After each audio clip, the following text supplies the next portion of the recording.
This is Rounding Third, Boston Podcast. Harrison Smith and Nick Arno are breaking down every pitch, every game, and every series. Live every week. This is your home for all things Red Sox. Let's talk. Hello, Red Sox fans. Welcome back to episode number 2 of Rounding Third, Boston. You got Harrison here, joined by Nick. How we doing, Nick? Doing pretty good. I handed the reins over to you to open it for a change, and I like it. I like your intro so far, so keep it going. Following in the footsteps of the master. Yeah, I don't know about that, but anyways. So second episode, Boston Podcast.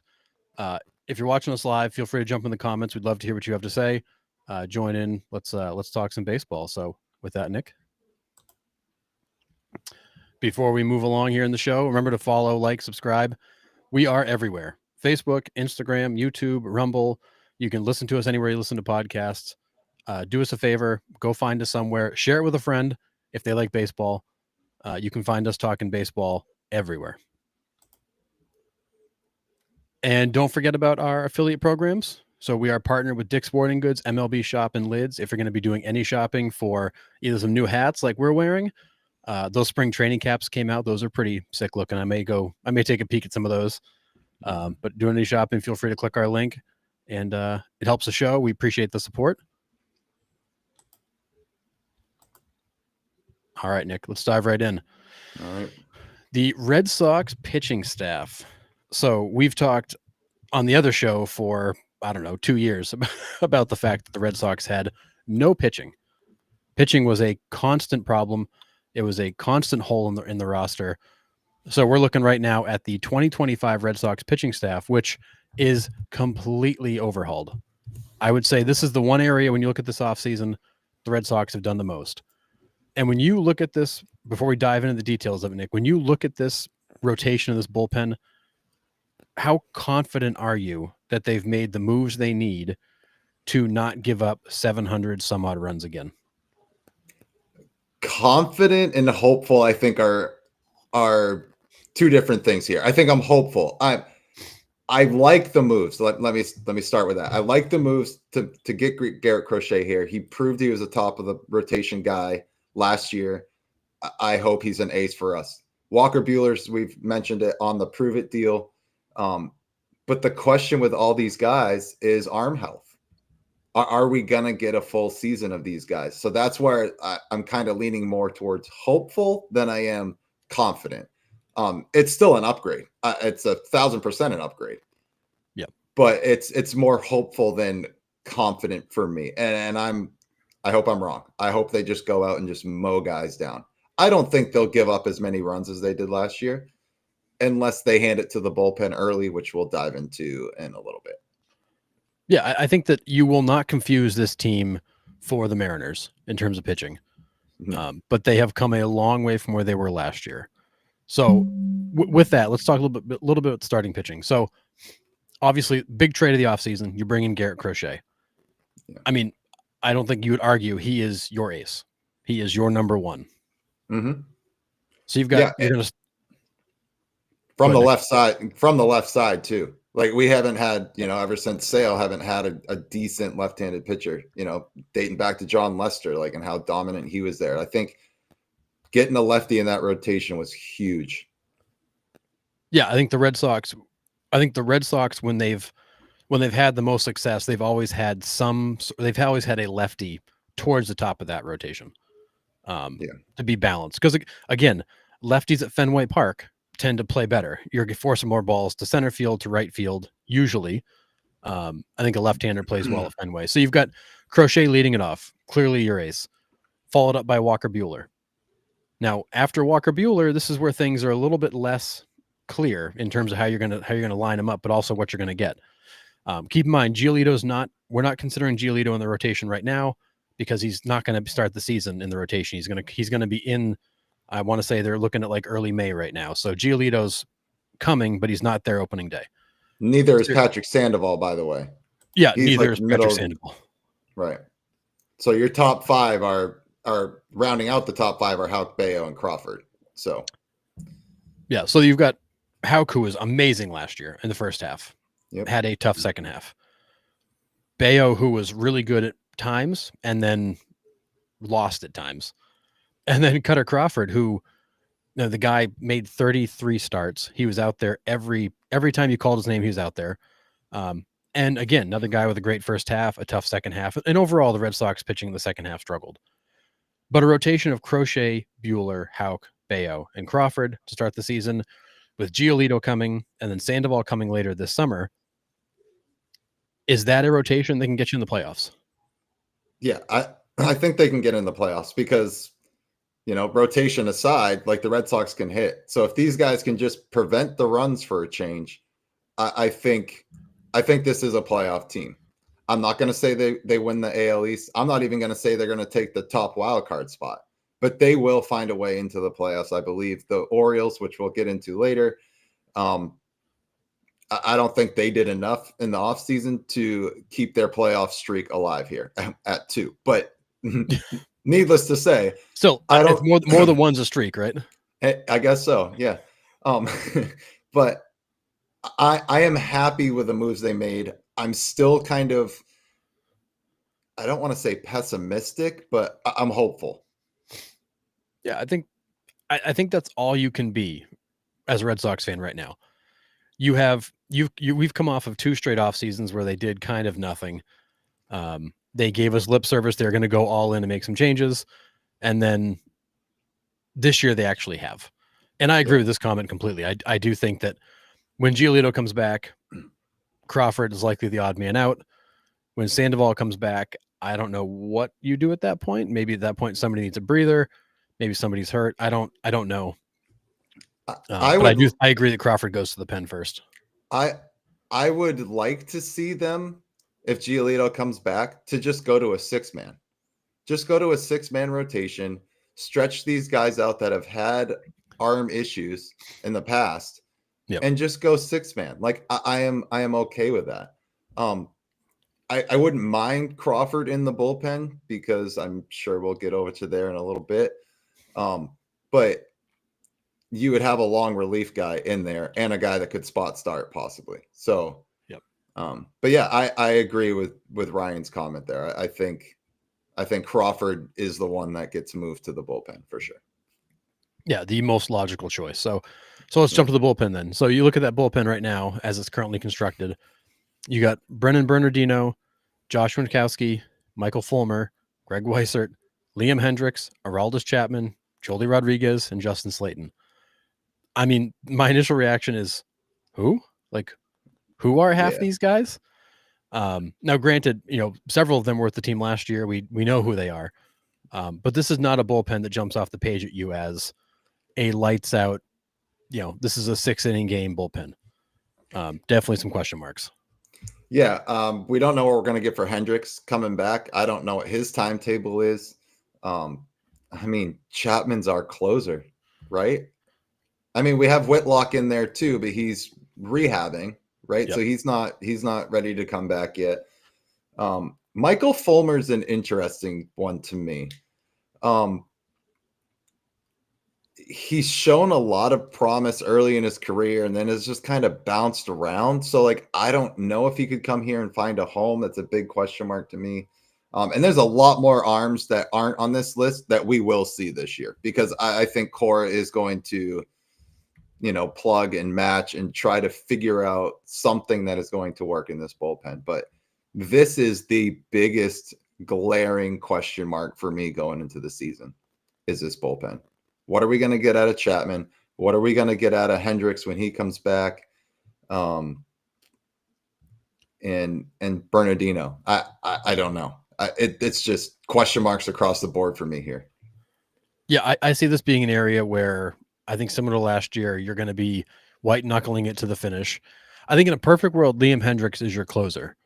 I don't know his status exactly. I think they shut him down late last year after he came back. I still think there's some question marks around his durability. So that leaves you with Chapman. I think the scarier part of this whole bullpen is getting to Chapman. So if you say Chapman's our closer, getting to him is what scares me because it's not an easy path. There's nobody in this group you can look at and be like, yeah, I know that I can get a clean 7th and 8th out of these two. You're going to be white knuckling it to the finish. Boston Globe did release an article 3 hours ago saying he's having a normal offseason and Hendricks is ready to go. So okay, good, because a couple weeks ago there's still kind of a question mark looming about where he was. So that's good. That's positive. Yeah. So I mean that helps. Yes. I just hate the fact, said it last week. I hate the fact that we're signing 38-year-old washed up closers.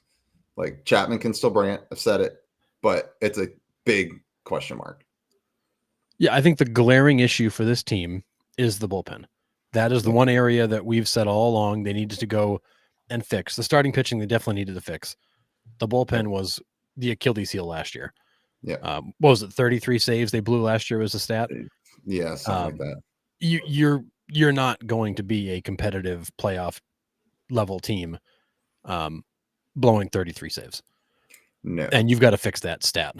Yeah, I think what they do though is if they're in it at the trade deadline, I think Breslow makes moves for the bullpen. I think at that point you have to. Yep. So. Yeah, and I was going to come right back around to that same idea of I think this is an area that I do think they'll continue to look through spring training to see who's available, if there's trades available, if there's free agents available, if there's maybe even players that get sent down or DFA'd. I think that's going to be an area they continue to monitor and try to deal with, or get into the season and do something at the trade deadline. But this bullpen is definitely going to be the weak spot of this team. Yeah, and I'm so hoping that they get better performances out of these guys than I'm thinking you're going to get. Yeah, agree. All right. So when you go around the field, looking defensively at how this team's probably going to set up. And this is assuming, there's a lot of wild cards in here. A guy like Vaughn Grissom could make the team. Roman Anthony could make the team. Like, there's a lot of wild cards here. But as it stands right now, your outfield likely is going to be left to right. Rafaela, Duran, Abreu. Now, in terms of outfields, Nick, there may not be an outfield with better range than this group's got. No, absolutely. I mean, Abreu was a Gold Glove winner last year. Duran is ridiculous in center. And then Rafaela can play anywhere on the field, and he's got speed to cover out there. And left field at Fenway, let's be honest, isn't that hard a position to play. You can practically play it in a chair because you got the wall behind you. So I mean, Manny Ramirez look great out there. If that's facts. So I am happy with the outfield defensively. I'm happy with the outfield for sure. Yeah, and it almost seems wrong to put Rafaela in left and have all that speed patrolling such a small space. But I do think you'll see Rafaela flop around. I think you'll see him. He'll be, guys will need nights off. They'll move him around. He'll be in the infield, I'm sure, a little bit. Like, he's kind of your Swiss Army knife. Yeah. All right, infield, going around the infield. Devers at third, Trevor Story at short, David Hamilton at second, Casas at first, Connor Wong behind the plate. Now, this doesn't jump off the page as exciting to you, but when you look at that defense, other than Devers, who we know who Devers is, that's a pretty solid defensive infield. Yeah, if we can stay healthy. Well, fair. I mean, Story coming off that dislocated shoulder, and Devers has a shoulder issue too that's been ongoing the last couple of years. So I think, rumors came out today that the Red Sox are pivoting and looking at bringing Justin Turner back. Now, what that means, I don't know. Do you put Justin Turner at third base, or do you stick Devers at third base? Or do you platoon them between the two and just rotate DH and third base? I don't know. But it doesn't light up the defensive stat sheet here. No. But it's solid. I don't think they're going to cost you games. Yes, you're not going to lose games because of this infield. You're also not going to steal a bunch of runs from the opposing team. Like, they're going to make the plays they're supposed to make. They're going to surprise you with an occasional, mind-blowing play, but otherwise they're going to play, good defense. Yeah. And I do think that Wong behind the plate is a little bit underappreciated for what he does. I think he's also not necessarily a well-known guy yet, only been in the league a few years and really only came on the scene last year. Yeah. He's going to be fun to watch behind the plate because he does have the ability to, I wouldn't say shut down a running game, but he has the ability to at least make them think about it before they go. Yeah. Absolutely. So the question mark here, though, for me is second base. Like, is it really David Hamilton? Is it going to be Vaughn Grissom? Is it going to be Christian Campbell? Is it going to be Marcelo Mayer? Like, who fits into that second base hole? Like, we don't know at this point. No, and the Red Sox are very much treating this as it's open. It is an open competition. You know that they invited Mayer. They're inviting Mayer, Campbell, and Roman Anthony to spring training to compete for roster spots. There is a scenario where Christian Campbell is your second baseman, and Roman Anthony is on the team as well as maybe your fourth outfielder. Yeah. There's also a scenario where Vaughn Grissom is on the team, and David Hamilton is the backup. I think that second base is very much an open position. I do think all the talk around Arenado and Bregman, determines how this infield also lays out. You sign Bregman, maybe he goes to second. You trade for Arenado, he's probably going to third, which completely changes the left side of that defense. Yep. But I do think what's interesting for the Red Sox that you have a number of players coming into spring training competing for jobs, and young guys that are they're ready to burst onto the scene, which we haven't seen in I can't remember how long, Nick. When you have this blood of young players. Yeah, the Dustin Pedroia era, the John Lester, like all of them coming up through the system was probably the last, or even like Mookie Betts, maybe a little bit there. Yeah. Where there was a little bit of an influx of young guys coming up, but it's about time. But the only thing I don't want Roman Anthony coming up and sitting. I don't want Agreed. Christian Campbell coming up and sitting. Like, if these guys come up, I want them in the lineup. I want them to play. Because they're not going to get better not getting any at bats sitting on a major league bench. Yeah, and that is my biggest fear. Is you're going to bring one of these guys up, they're going to play twice a week.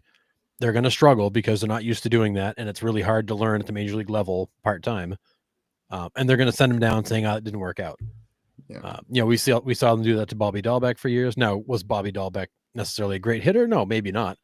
But you never really got a good sense of who he was.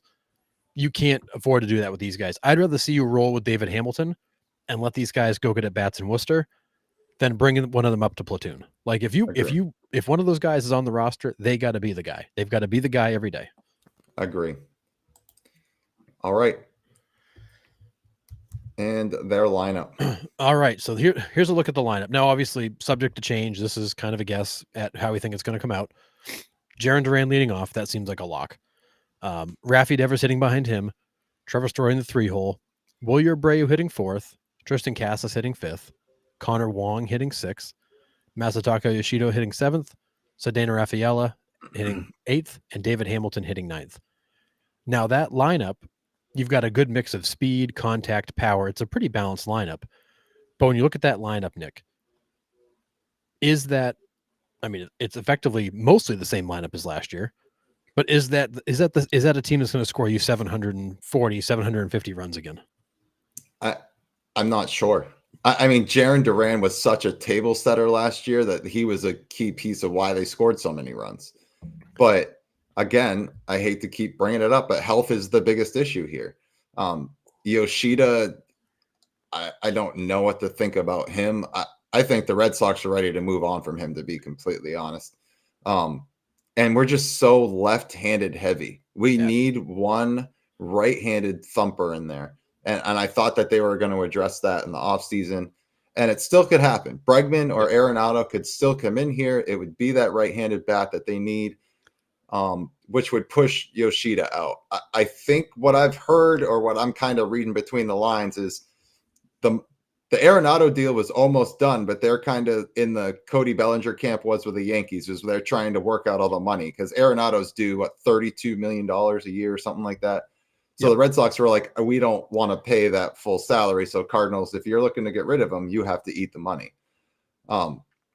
Pushing Yoshida to the Cardinals would be nice. That's my dream scenario. Get him completely out. I was so excited for Yoshida to join this team, and it just hasn't quite worked out. But if you could replace Arenado with him, I would take that. A guy that's 25 on 100. He was 30 and 100 for a long, long time. So yeah, there's still a lot of moves that could happen middle of spring training here. So, But as this lineup is right now, it's too left-handed heavy at a right-handed hitter-friendly ballpark. Yeah, that's the irony of the whole thing is you have a ballpark that is built for right-handers, or as David Ortiz showed, lefties that can hit opposite field. You are sitting on a lot of left-handed hitters. And I will say, in terms of the talent level of hitters, like you've got a very deep lineup here, high contact, speed. I mean, Duran and Hamilton are just monsters on the base. I mean, I can think of a scenario where you start off where Hamilton leads off an inning, and you got Hamilton, Duran, and Devers. I mean, Devers could be up with two guys on second and third, nobody out, because these guys did a double steal. I mean, there is a dimension. There's a dimension to the Red Sox that has changed with the addition of these speed guys. The Red Sox never stole bases. They never. I mean, we used to laugh. I mean, there was no running game at all. No. And now you all of a sudden have you have two guys in particular, but you've got other guys. Rafaela can run too. Wong can run a little bit for Wong. Yeah. Yeah, that's true. Wong can run. I mean, Story has shown that he can run. I mean, Cora has the ability to do a lot of different things with this lineup. Yes. Does the lineup jump off the page that this is like some sort of murderer's row lineup? No, but it's very balanced. It's very deep. There's a lot of speed, but more importantly, Cora really has a lot of options based on how the game is playing to steal bases, to hit and run, to get guys in motion, to create some pressure on the defense. You can manufacture a lot of runs with this team if you're struggling to drive them in, that the Red Sox have never had the ability to do in all the time I can remember. Yeah, and I'm looking at Wong to have a breakout offensive season. Like, he's shown flashes where he can get hot and hit some balls a long way. So I'm hoping Connor Wong takes another step in that direction. Because that dude can hit. There's guys in the Red Sox that say they stop what they're doing and watch Connor Wong take batting practice because he just hits missiles. So I'm looking forward to him taking another step forward this year for sure. And then, so Nick, what do you feel like is the impact of having Trevor Story for more than 26 games and having Casas for more than half a season? Is that an even better lineup than it was last year because you have those guys for a full season, assuming they don't get hurt? Casas, yes, for sure. Story has way too much swing and miss in his game. He really does. I love Trevor Story. I've always loved him, even when he was in Colorado, but he's got a lot of swing and miss. If he can provide 25 to 30 home runs, I can deal with the swing and miss to a certain extent. But he's got to cut down on the Ks somehow, I think, especially if he's going to hit up in the lineup there. And maybe he doesn't. Maybe he settles down and, Cora has flexed the lineup a little bit depending on who's hot, who's not. So, I don't know. Brian, so we put David Hamilton on this roster. This is a great question because for us, we're not sure. Like, second base is a 4-man competition between Grissom, Hamilton, Mayer, and Campbell. Yep. So, we might not see Hamilton on here, but he's on the major league roster as of now. And we're not sure of Grissom's status. So that's kind of why David he's penciled in here. I wouldn't say he's inked in, but yeah. And we've been talking about this. It's injuries. So, I don't know. Healthy, this lineup will score about the same amount of runs as they did last year, I think. Yep. But again, every team faces injuries. Let's call it how it is. It's just, is this team deep enough to overcome those injuries? And with Story out most of the year last year, they still put up 700 runs. So hopefully with the addition of Story and a full healthy season of Story, maybe they put up some more, but not really sure. Like I said, one more right-handed power bat and I'll be happy. Yeah, and I think you look at that lineup, look at last year's lineup. You had Devers, who missed time twice, but also was kind of nursing that shoulder all season. You got 26 games out of Trevor Story. That's it before he was done for the season after that dive. And then you had Casas, who basically played half the year. Mm-hmm. Those are three pretty important guys to this lineup that you didn't have or when you did have, like in the case of Devers, he wasn't 100%. This lineup could be better, knock on wood, if everybody's healthy. But I think that the story with the rap sheet on Trevor Story is the fact that he just isn't a durable guy. Yeah, this is a really great point. Trevor hasn't played a one full season since signing here. It's time to look elsewhere. Like I don't disagree, and yeah, and Christian Campbell could be that answer.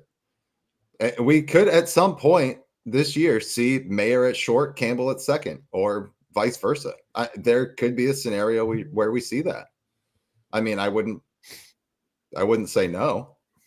No, right? and I think the Red Sox would love that. I think they'd love to see Christian Campbell be the guy at second base and eventually have Trevor Story worked out for Marcelo Mayer. The problem is you've got Trevor Story for 3 or 4 more years. Yeah. And a lot of money. That's not an easy contract to trade.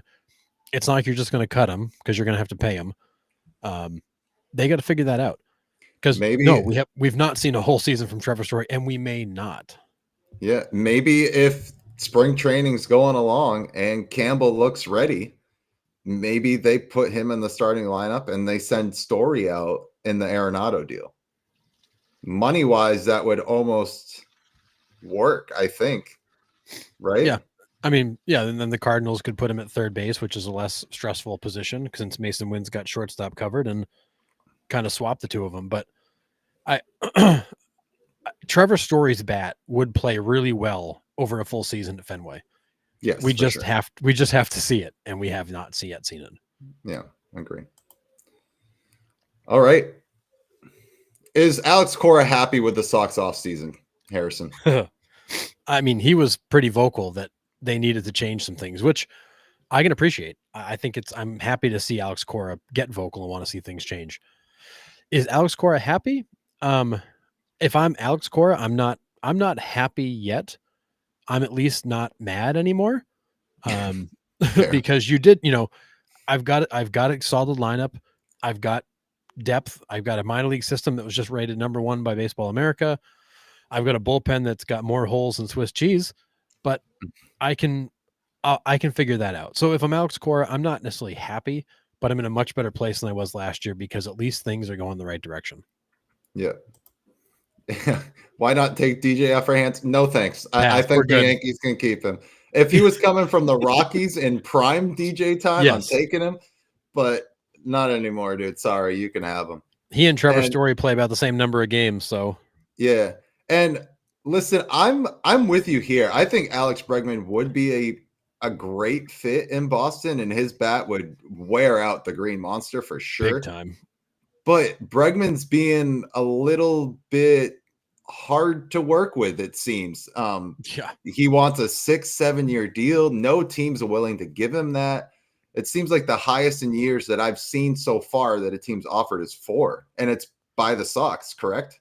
Or the Tigers might have matched that too. The Tigers and Jays apparently both offered him 5 or 6 years, but not at the average annual value he's looking for. The Astros offered him 6 right out of the gate, I'm pretty sure, and they've basically held to that offer. Again, lower annual value.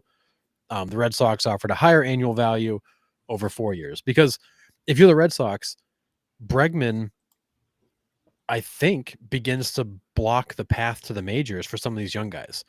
Now, obviously, you can move things around. You can make trades. There's a situation where, it's a temporary block. But you don't want to block the path for Campbell and Mayer because you want those guys to develop and have a place they can go next. Yeah, agree.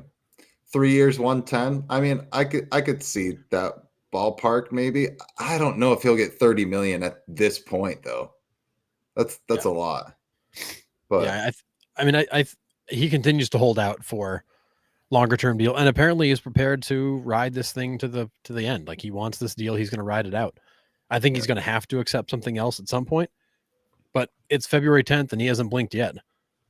So I don't know what the game plan with Bregman is, but I do, adding Bregman I think is nice, but I think I think that lineup is okay without Bregman. It would be better with Bregman, obviously. It's the bullpen. If I'm Alex Cora, the one thing that I'm walking to spring training in my mind nervous about is that bullpen. Yeah. Yeah, we're talking about this a little bit too, is the Red Sox have seemed to have pivoted a little bit, and they're looking at Justin Turner. And Justin Turner, I mean, at the young age of 39 now, is he? Yeah. Could he hit you 20 and 80? I think he could on a 1-year deal. He loved it here in Boston. We loved watching him. I think that is a cheaper option. It doesn't, like you said, doesn't clog the minor leagues. He's here for 1 year, lets those kids develop a little bit more, and he plugs that hole. But yeah, so back to Cora. I think he's happier. I don't think he's fully happy. Like you said, the bullpen is still a glaring need, but he's happier. But he was very vocal about it at the trade deadline last year. He was. He's like, hey, why aren't we trying to make our team better? Like, what are we doing? Yeah. And this is a guy that for the first few years he was in Boston was pretty quiet. He answered the questions. He did the media dance. They were struggling. He was just kind of like, yeah, we're working. But like, and so the end of the prior season when Chaim Bloom got fired, like he got really vocal. And then Chaim Bloom and the Red Sox parted ways. Last year in the offseason and then again at the trade deadline, he was vocal again. And then going into this offseason, he was also vocal again. So it's definitely, you get the sense from Cora that he's just like, guys, cut it out. Like I didn't come here to continue to finish 500. Like give me some tools so we can go win. Right. And I like it. It's the Boston freaking Red Sox. He has every reason to say that. Like, what are we doing? Why are we playing small market ball? Like, this is dumb. Like, this is Boston. Like, we're here to win. Like, and if we're not doing something to make our team better, then what are we even doing here?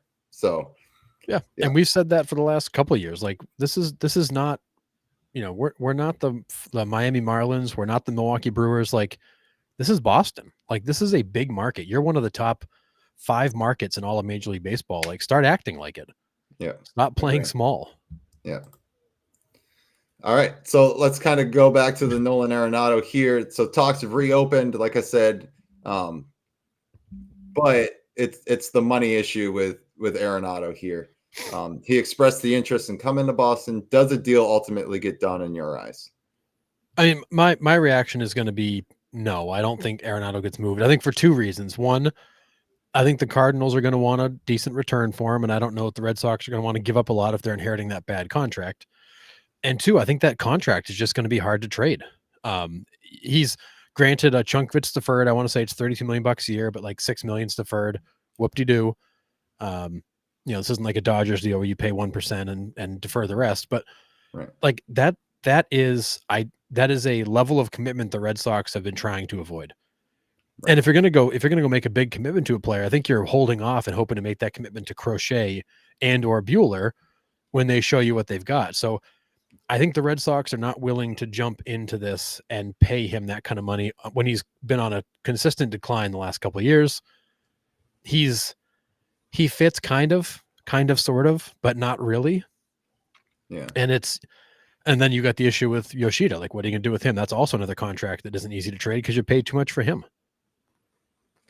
Yeah, I agree. I kind of don't want it. Like you just said, I mean, you hit the nail on the head. I think you want to save that money for a Crochet extension, or possibly if Buehler's open to talk an extension mid-year, then yeah, you extend Walker Buehler if you can.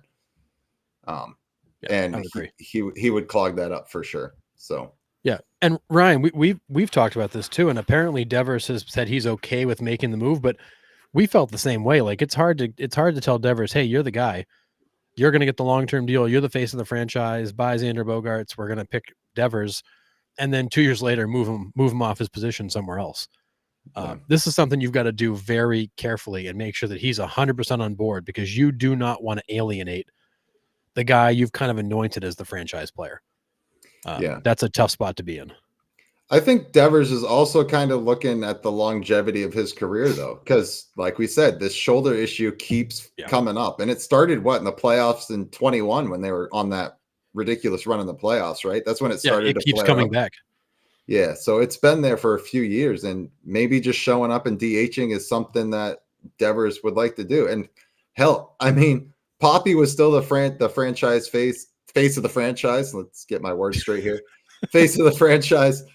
For the Sox, and all he did was DH. So, I mean, there is still a spot for that if Devers chooses to just DH, or the Red Sox need him to. Yeah, but and I think the reality too is that, like, I think Devers knows it. Like, he's not a great third baseman. He's not going to become one. He is who he is. He is a average to below average defender. He's got a great bat. His most valuable aspect's the bat. He's already signed the big contract. They're not going to pay him less because he decides to be a DH. It's to your point. There's a level of protecting his ego and making him seem like he's the guy, but there's also the reality of, we want to get as many healthy games out of you and the most production we can, and maybe third base isn't the best spot for you anymore. Yeah, agree. All right, so this kind of all loops in underneath this umbrella right here, Harrison. Red Sox ownership group, let's touch on them for a little bit. Are they in it to make the Sox a contender again, or are they still focused on building the Fenway Sports Group name? Can I say both and explain why? Sure. So Middleman Dan. Yeah. Well, yes and no. I think they very badly want to build the Fenway Sports brand. It's why they've made this deal with the PGA Tour to buy the PGA Tour. It's why they're doing all these things. Interestingly enough, they're looking to sell their interest in the Penguins, which I find surprising because they seem to think that was such a great deal. But anyways, and I think the crown jewel of that portfolio is the Red Sox. Fenway Sports Management looks bad when the Red Sox are bad. Right. Fenway Sports Management looks a lot better when the Red Sox are better. And if you want to be this kind of consolidator of professional franchises, this roll-up company, this holding company of teams, people are going to take you a lot more seriously when the crown jewel is good. So I think the Red Sox need the Red Sox. I think the ownership group needs the Red Sox to be good for two reasons. One, they need to keep the value high, and two, they need to keep the Fenway Sports Management brand intact. And you have to have the Red Sox be good to do that. Yeah, I agree. I mean, and maybe that's why they ultimately parted with Chaim Bloom, because Chaim Bloom just doesn't quite do it in that manner, right? He's all about building the farm, making the farm good. So in a few years, we can reap the benefits like we're starting to see now, right? These young kids are finally starting to come up. But it's not flashy. That's not flashy. It doesn't look good now. And maybe that's why they did it. But I think I'm kind of with you. I'm kind of both. They need the Red Sox to be competitive, at least near the top of the league, in order to make their entire group look halfway decent.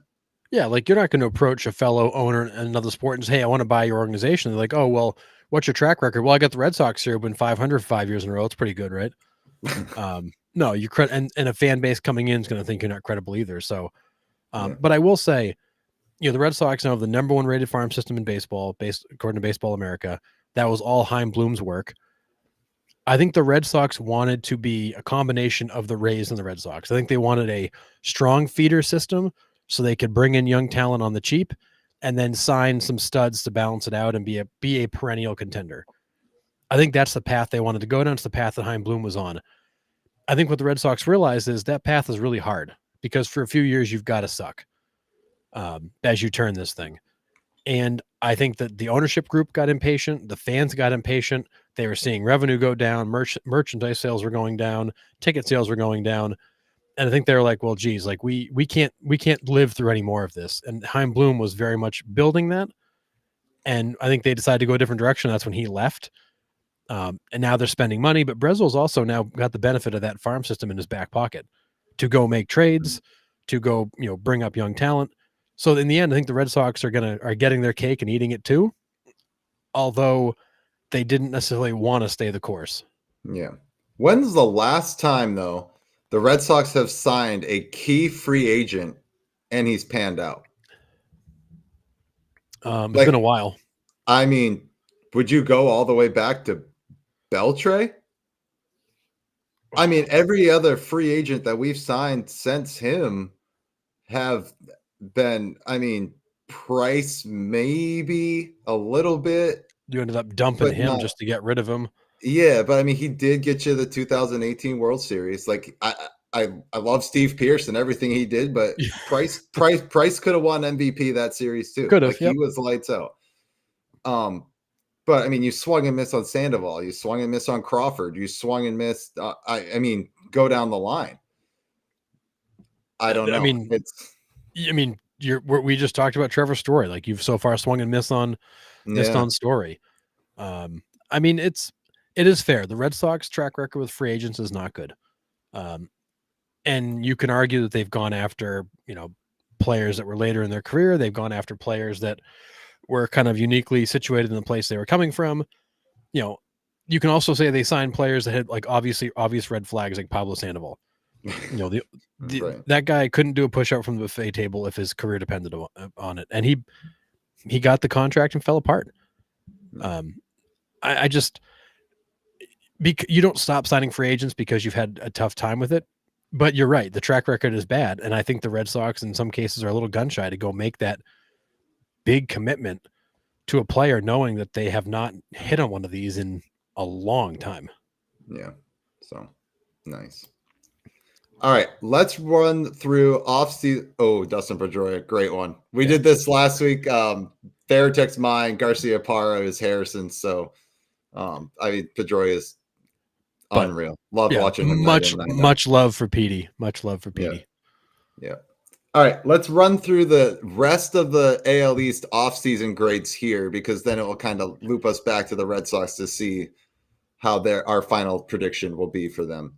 But Yankees offseason, I mean, 3 huge pickups that they needed. Max Fried to back up Garrett Cole there, Devin Williams to solidify the back end of their bullpen, and then Cody Bellinger at Yankee Stadium is going to hit a bunch of line drive homers into the seats there. Yeah, I mean, he's even going to get, like, balls off the end of the bat that carry out. I mean, the Yankees, I think the Yankees are far and away the best team in the AL East and the best team in the American League overall. They are the front runners. They are the team that everybody's going to be chasing all season long. The bullpen is solid now with Williams. The rotation is solid. Probably one of the top 2 or 3 in the American League. And then that lineup is going to hit. I mean, they're going to hit, and they're going to be tough to beat because they're going to be able to get you from all different ways. Yeah. Blue Jays gave them a B, but an A for effort, because they were in on everybody. They're like, we have cash. Just somebody come and sign with us, please. Landing Santander was huge for them. I think it gives Guerrero some much needed protection in that lineup. Like, you got Bichette. Yeah, you got Springer. But those top 4 are going to be hard to get through consistently. And then trading for Andres Jimenez. That's another bat contact guy that doesn't strike out. That's going to hit close to 280, 300 every year. And a great second baseman. And it gets rid of that whole Kevin Biggio situation, which they DFA'd him last year. So now they solidified second base with Jimenez. Their top 5 hitters are going to be pretty decent. Yeah. And that's a team that also is going to be able to catch the ball. They have, their rotation is, if, they're saying all reports are that Manoah is going to be in spring training. He's healthy. He's in shape. He's worked out his issues. If he comes back, that rotation's going to be solid. That bullpen is, they're in the same spot as the Red Sox. That bullpen is a little bit questionable. That lineup's going to hit. And Santander being a switch hitter gives them a lot of flexibility as to how they set that lineup up every night. Absolutely. Yeah. Baltimore Orioles. Their grade is a D. They added Tyler O'Neill, Gary Sanchez, Ramon Laureano, and the 36-year-old from Japan, Tomoyuki Sugano. I mean, his numbers in Japan are pretty ridiculous. He's got like a career like 1.67 ERA or something like that. So who knows what he could be, but it's too much of a question mark to make a big impact on the grade. Yep. But when you lose Corbin Burns and a 40 and 100 guy with Anthony Santander, that's not a great offseason. No, and in fairness, Nick wanted to fail them. He wanted to give them an F. And I'm like, well, I did. They did something. So let's give them a little bit of credit. But I mean, you had Corbin Burns has the best ERA in baseball in the last 5 years. Like, you've done nothing to replace that pitching staff wise. The guys you added cumulatively won't replace Santander. You lost two very key pieces to this team and replaced them with role players. Now, granted, Tyler O'Neill was a monster for the Red Sox when healthy, and his track record is that he misses a fair number of games. So I think the Orioles are going to be fine. This is still a good team. That young core is fantastic. The pitching isn't as solid as it was last year because you've lost Burns, but you've got some young guys that maybe can take a step forward. Batista comes back at some point early this year. You can set that bullpen back up again. Like, this is still going to be a good team, but they definitely took a step back this offseason. And that's tough to see because their window to win may be closing here soon. Yeah, agree. And then the Rays offseason, D-. I mean, this one would have been an F, and I had an F, but they signed Ha-Seong Kim out of the blue, which took them out of failing. But I mean, the Rays are just such a mess right now. We all know what's going on with their stadium and the possibility of moving out of Tampa, staying in Tampa, going to Orlando. Like, we don't even know at this point. Is this new stadium getting built? Are they renovating the old one? Who knows? Like, it's all in flux. But I mean, I really didn't have Ha-Seong Kim going to the Rays on my, off-season bingo chart. This kind of shocked me, but the Rays are just kind of existing at this point, I think. Yeah, and I think as much as I agree that they are going backwards and they're just existing, they do have, as the Rays typically do, they've got a stable full of young talent that they're going to put out there and see what happens. And for all we know, here, the Rays could pop up and win 85 games again and surprise us. But this is a team going to the season that I don't think many people expect much from, because they don't have the headliners. They don't have the names. They really gutted the team last year. And it's hard to look at that Rays team and their offseason and get excited for what's coming, because there's nothing to get excited about. Now, you do have McClanahan coming back, and he's a key piece coming back. A guy that can be Cy Young caliber at the top of your rotation. It's a huge get if he can come back and stay healthy, but just their offseason moves were not good. I mean, they signed Eloy Jimenez to a minor league deal. There was another one in there too that's just not enough to move the needle for the Rays. So yeah, and it sounds like McClanahan should be coming into spring training ready to go through a full spring. He was cleared he was cleared after the season ended. Was facing live batters down in Florida, September, October. So like he's going to be ready. Now the question is, can he stay healthy? Yeah. All right. So after going through all these grades, before we get into trivia, where do you ultimately see the Red Sox finishing in the AL East?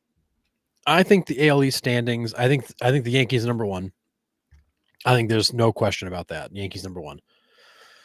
I think the Red Sox are, in my eyes, number two. I think they've done enough to, I think they could still easily finish 10 games behind the Yankees, but I definitely think they're going to be number two. I think the Orioles finish right behind the Red Sox, and I could see a situation where the Orioles jump over the Red Sox by a game or two. I think that'll be tight, but I think it's Yankees, Red Sox, Orioles, and then I'm going to go Blue Jays, Rays. And that's how I see the AL East playing out. I think the Yankees are going to win the division. I think they're going to win it comfortably. I don't think it's going to be a very close race. That Yankees team is probably a 100-win team. They could easily win that division by 10 games.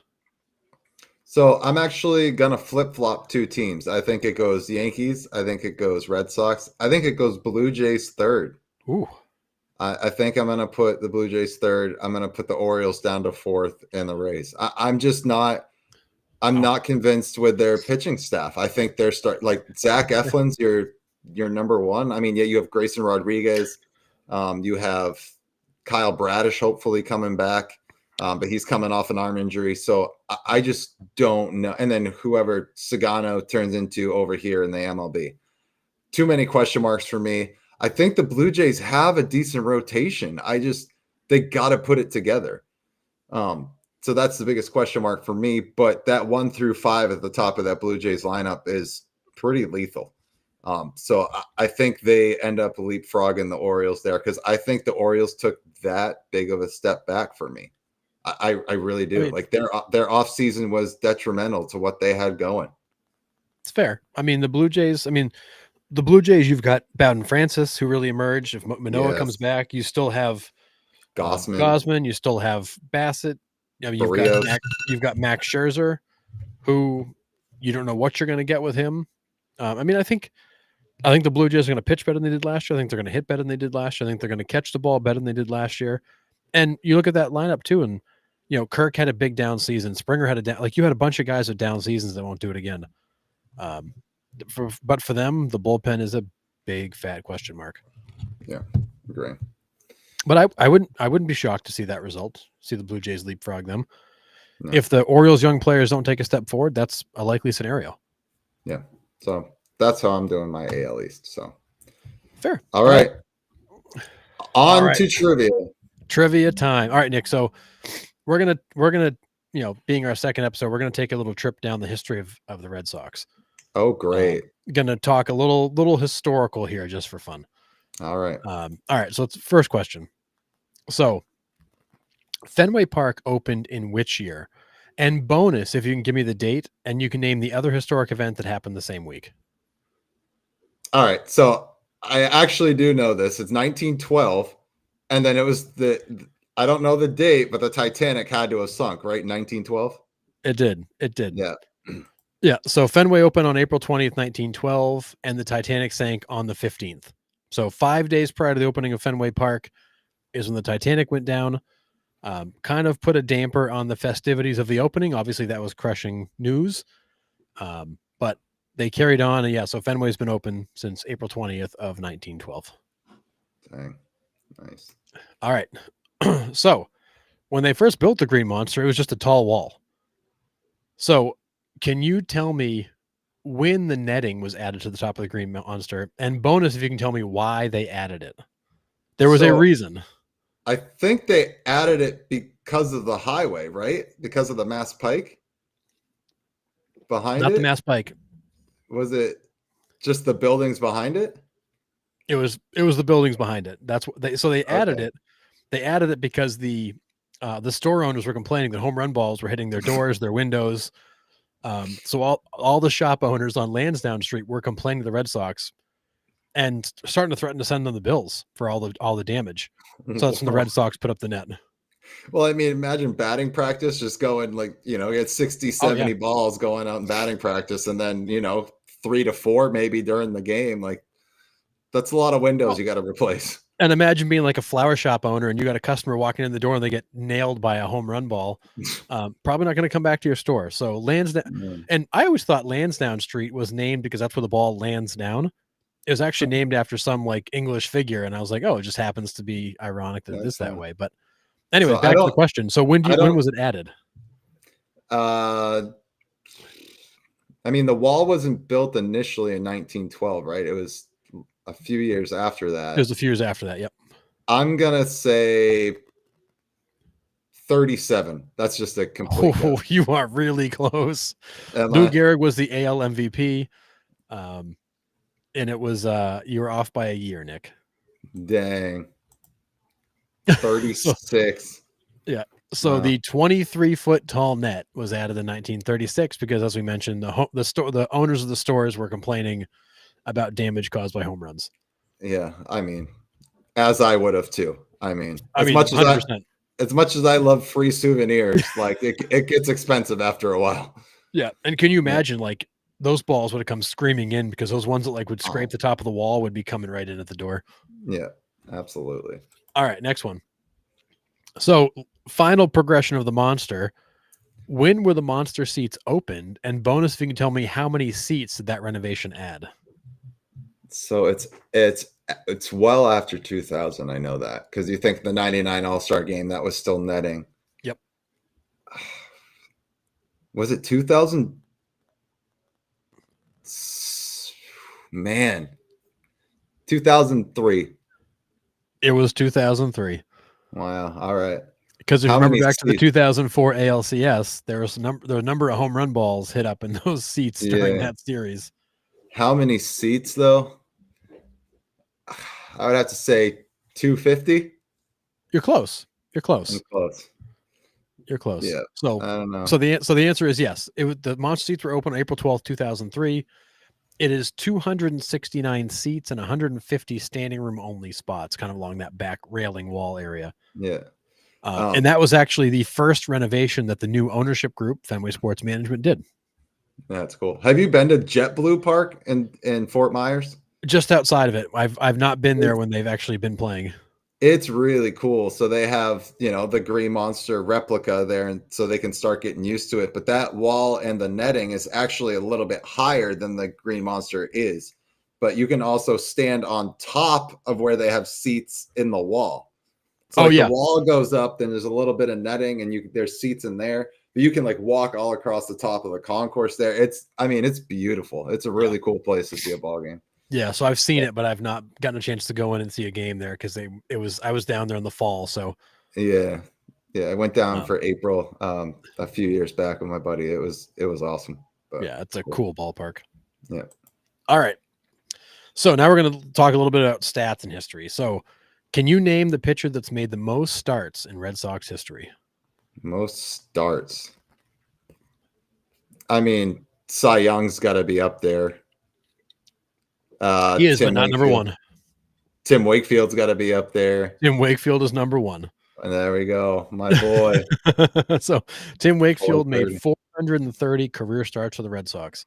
So I've been to 428 Red Sox games, and Wakefield started all 428 of them. So that's how I kind of knew that. I'm in the same boat. I feel like every time I went to Fenway, I saw him. It was him. It was always him. Yeah. And not that I'm complaining. I loved watching Wakefield pitch, but absolutely. I remember going times it's like, oh, it should be Pedro, and it was Wakefield because it was going to be like a wet day, and they'd hold Pedro off a day. It was all kinds of Wakefield. They ran him out there whenever needed. Yeah, that was incredible. All right. So, which pitcher has the highest strikeouts per 9 innings in Red Sox history? The obvious one would be Roger Clemens. So, not the Rocket. Pedro would be up there. Pedro's number one. And that is Pedro. Yeah. It is Pedro. So, Pedro Martinez, 10.95 Ks per 9 innings. That's all right. That's decent number. Decent, I suppose. If you like strikeouts. Crazy. And in his time with the Red Sox, he was unreal. Unreal. Yeah. Crazy. All right. So the Red Sox history is hard because it's dominated by 3 players. So I tried to pull out some of the ones that aren't the obvious choices, because otherwise you could just pick Ted Williams and he's most of them. So, so which hitter has the most hits in Red Sox history? So this is a sole member of the Red Sox, right? Not like a Wade Boggs that has 3,000 career hits. But this is hits with the Red Sox. Yes. Okay. So it's got to be Yaz. It is absolutely Yaz. Yeah. Because 23 seasons with the Red Sox will probably do that. So Yaz with 3,419, basically, all with Boston. And when you look at the Red Sox offensive stats, it's Ted or Yaz. Ted, or it just goes back and forth. It's the two of them completely dominating the hitting records. Wow.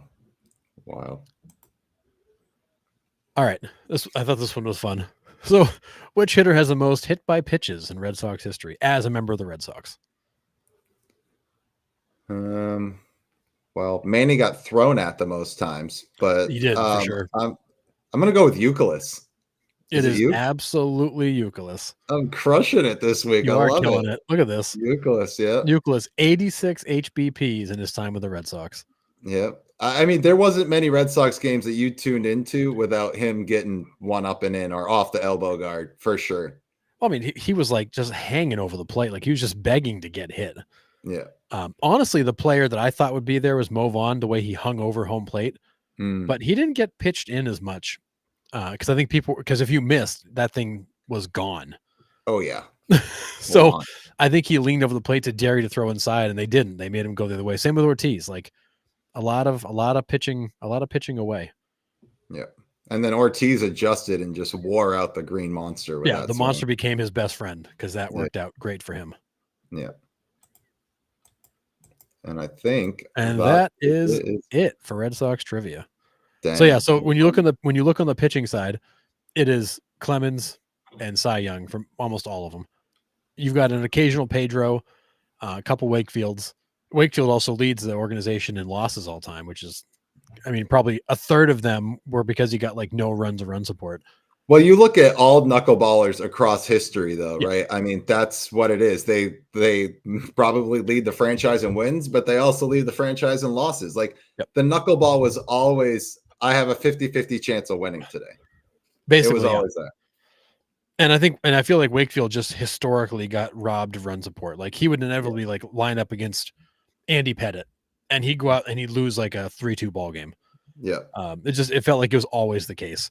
Yeah. And on the offensive side for the Red Sox, it's basically Ted and Yaz. I think Dewey holds a record, but otherwise it's just all Ted and Yaz. Yeah. Yeah. Dewey holds the record for most strikeouts as a Red Sox, which we that's right. last week on the big show. But yeah, crazy. It is wild. Wild. It's wild how so few players have completely dominated the history of this organization. Right. Yeah. All right. Anything else for this week in Red Sox Nation? I don't think so. We got pitchers and catchers reporting. You got other players starting to show up. I think there's, obviously still the Arenado and Bregman rumors and still stuff to play out. But I think at this point we are buckling in and getting ready for some baseball, some spring training baseball, some young guys running around trying to win a job, and we'll see where it goes. Yeah. What is it? The Wednesday, right? Pitchers and catchers officially report on Wednesday. So yes. Yeah. I think across baseball, it's between like this past Saturday and like all the way through next weekend. Teams have all different reporting windows. Yeah. So I cannot wait. Super Bowl's over. It is officially baseball season. Let's go, fellas and ladies. It is time. What a dud of a Super Bowl, but I'm happy to see baseball. To me, the Super Bowl is like the best indication. Like football season's over, now it's on to baseball. Hockey keeps running, but that's fine. We like hockey. Yeah, absolutely. But all right, so we got nothing else. We will be back on next Sunday at 8 p.m. and we'll have hopefully some pitchers and catchers and spring training recap and stuff like that. And we'll dive into some more Red Sox next week.